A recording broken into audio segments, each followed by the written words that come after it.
ఏముంది మీ డబ్బాలో? ఉప్మా అండి. తినండి, మీరే తినండి, ఎవరికి పెట్టదు. మీరు మొదటిగా తినండి. ఉప్మా రెడీరా. ఆఫీస్ ఎందుకు రాలేదు? ఇవాళ ఉప్మా తినాలనిపించింది. ఉప్మా తినాలంటే ఆఫీస్ మానేయాలా? పొద్దున్న నుంచి ఉప్మా చేయడం నేర్చుకుని కరెక్ట్ గా చేసేసరికి ఇదిగో ఈ టైం అయింది. డబ్బాలో ఏంటి? ఉప్మా.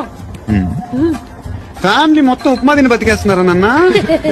మా బాబుకి జీడిపప్పు ఉప్మా అంటే ఇష్టం, కానీ బాబు గారికి ఉప్మాలో ఉన్న జీడిపప్పు అంటే ఇష్టం. జీడిపప్పు ఉప్మా టేస్ట్ చేసి ఎలా ఉందో టెక్స్ట్ చేయి.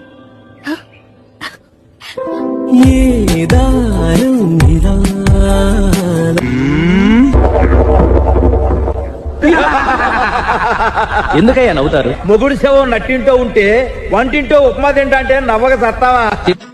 ఉప్మా వద్దండి. ఉప్మా కూడా ప్లేట్ తీసుకురా. మేము చిన్న పందెం వేసుకున్నాం. ఏంటది? అది మీ ఇంట్లో జీడిపప్పు ఉప్మా చేస్తున్నారని నేను